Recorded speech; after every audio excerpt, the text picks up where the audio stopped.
Welcome, everyone. Thanks for joining us for our last workshop in our series related to auditing, presenting, and fulfilling Google Business Profile audit services.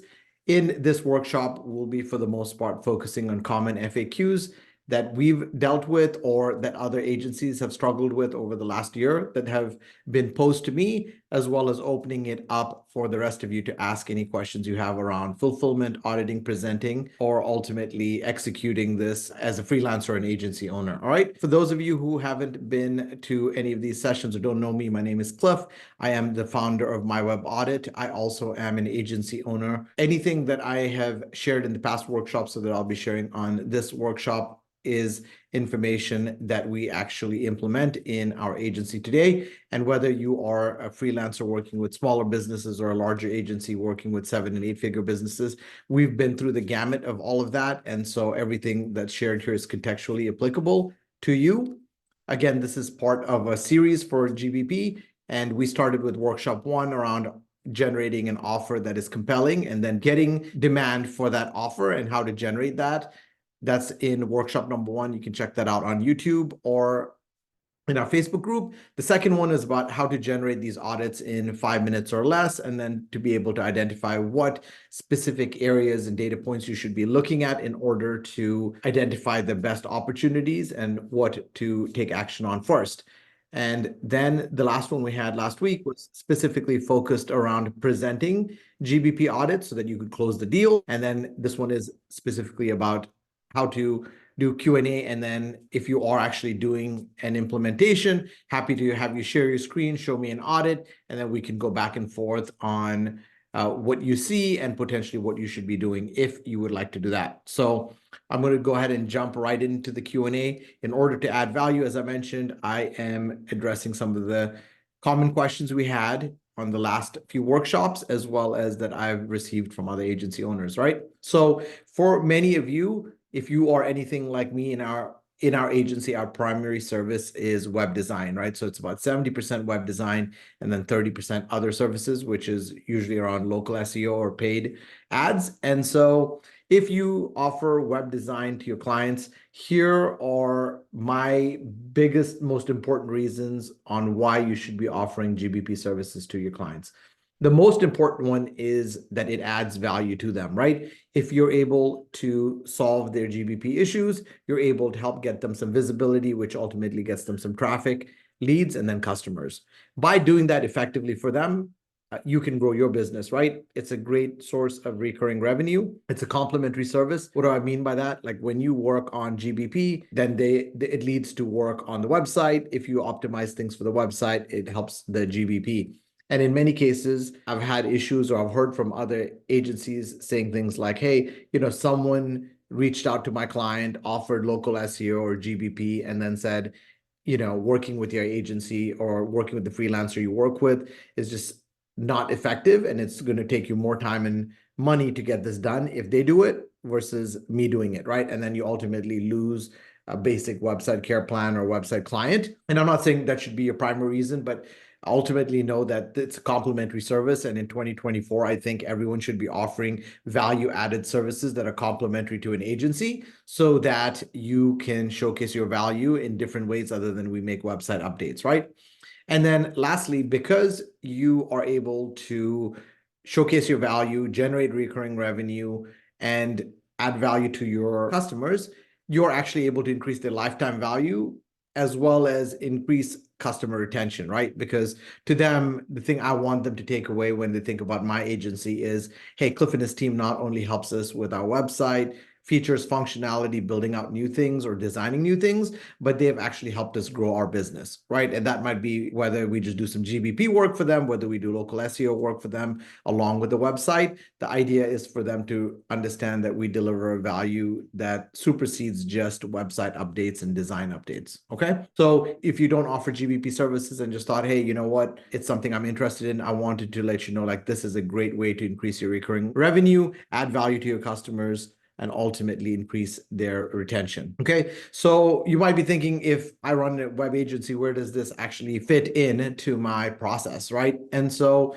in our agency, we've built a productized offer so we can fit it in effectively where it's needed. So when we are going through a discovery process of strategy calls to identify the requirements for a website, oftentimes we'll tell them, hey, look, we're building you a shiny new website that's going to look and work well and serve as a sales and marketing resource. But how do you actually plan to get people to it? And usually they'll give us an answer. And one of the things we'll tell them is like, hey, look, your Google business profile is probably the fastest way to get in front of people on Google and requires the least time and effort versus like long-term SEO services, right? And so that's a productized offer that we add on to our proposal or website agreement, right, as an add-on. And I showed that to you a couple of workshops ago.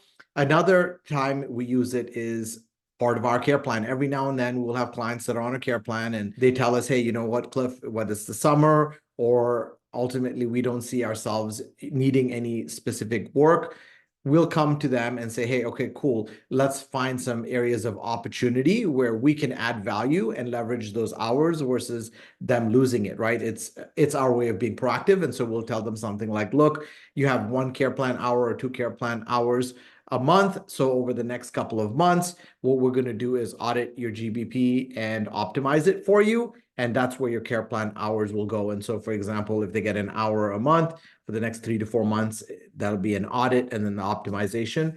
And that's where we would use the care plan hours. Another place we use audits, as I'd mentioned in the past, is that if someone's interested in getting more traffic or customers, then we use this as a way to upsell them or cross-sell them into a service. An upsell would be taking them from here's the GBP audit into local SEO, and a cross-sell would just be something like, hey, we've done some on-page SEO for you.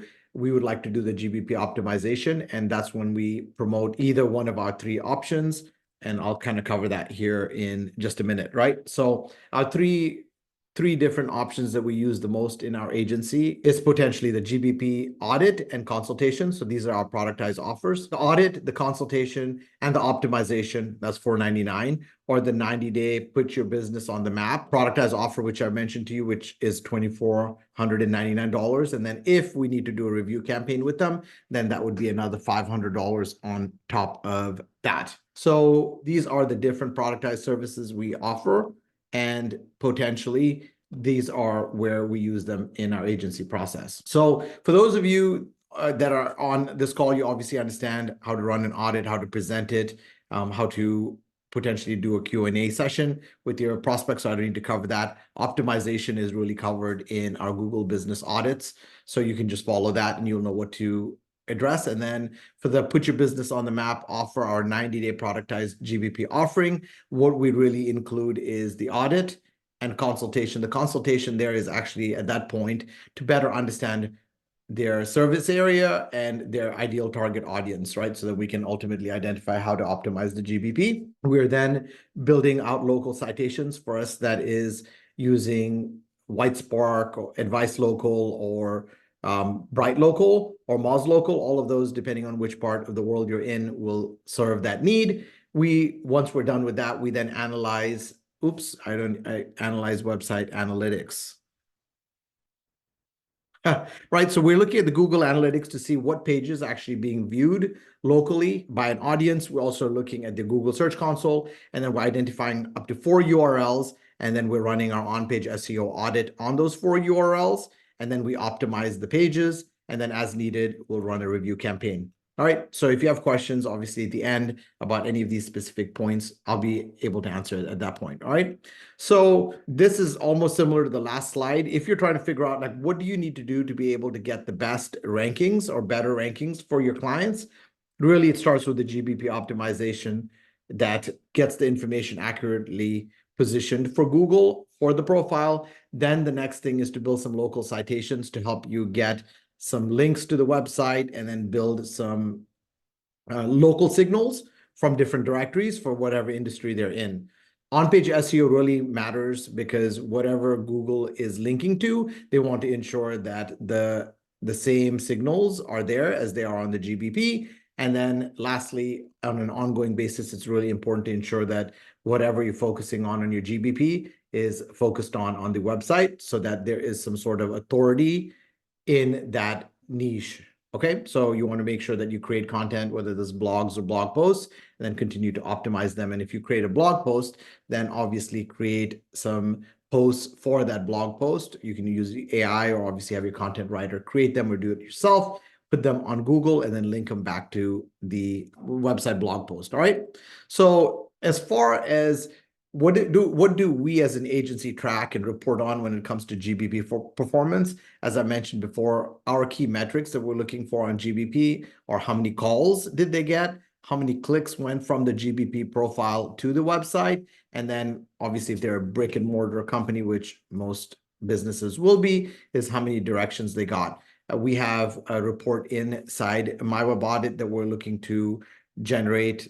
That we generate for our clients, but we're looking to see how we can get you all access to as well. If you are offering GBP services, that you can deliver as a monthly report. Okay. And as you can see here, for us, not only do we track the calls, visits, and directions, we actually articulate a value for the call and articulate a value for the site visit, right? So think about it this way. If the client was looking to do paid ads, what does it cost per click to get someone to the website? Or ultimately, how many clicks lead to a call? And that's how we determine what a call value is or a site visit value is. Now, one of the other things that's really, really important to be able to articulate is being able to speak to your customers and asking them things like, hey, how much is a lead worth to you? And so if you tell them, well, we sent you 69 leads, or not, through our services, you got 69 calls.